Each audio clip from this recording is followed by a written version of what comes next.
Bonjour à toutes et à tous et merci de votre fidélité. Tout le monde, il est beau, tout le monde, il est gentil. Peut-être vous souvenez-vous de ce film de Jean-Yann en 1972. Nous savons que l'être humain est complexe, qu'il change, se transforme. Il est vivant. Aussi, il est perfectible.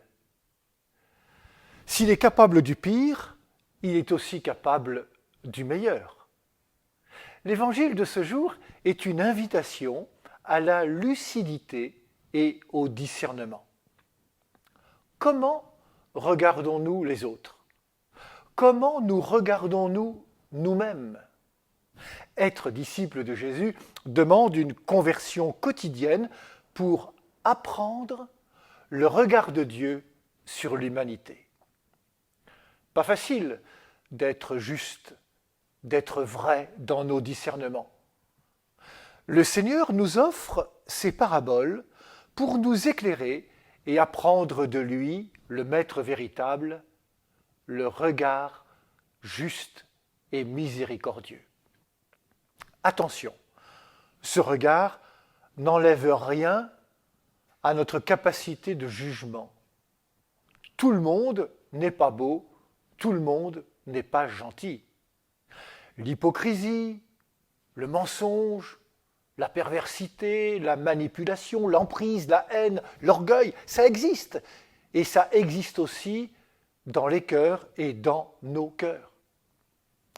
Mais il y a plusieurs manières de porter un regard sur le monde, sur ses événements, l'actualité, les autres, nous-mêmes et sur Dieu. Voir le mal en premier, plutôt que ce qui est bon et beau, fait de nous des aveugles. C'est cela, avoir une poutre dans l'œil. Avec un tel handicap, comment discerner le vrai du faux? Comment être juste?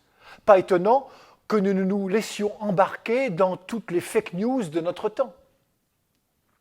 Jésus invite à un regard juste, un regard ajusté à son évangile qui, rappelons-le, est une bonne nouvelle pour l'humanité. Nous n'avons pas à faire la morale aux gens. L'esprit travaille au cœur de tous les humains. Il ne faudrait pas que nos regards de jugement empêchent ce travail de l'Esprit Saint en tout cœur. Nous ne voyons que le visible. Mais la vérité d'un être humain est de l'ordre de l'invisible. C'est pourquoi on ne voit clair qu'avec le regard du cœur, ce regard que Jésus nous apprend. Nous avons donc une grande responsabilité les uns à l'égard des autres.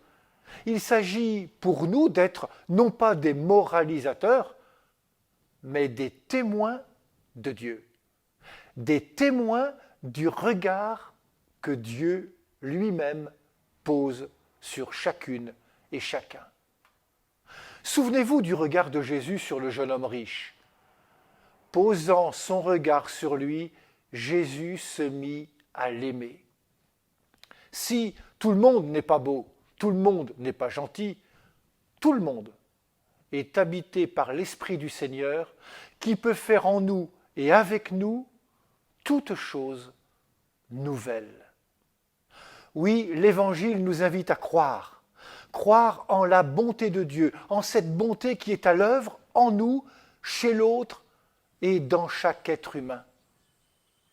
Non seulement nous sommes invités à le croire, mais à en témoigner par notre propre regard les uns sur les autres. Je vous souhaite une bonne journée.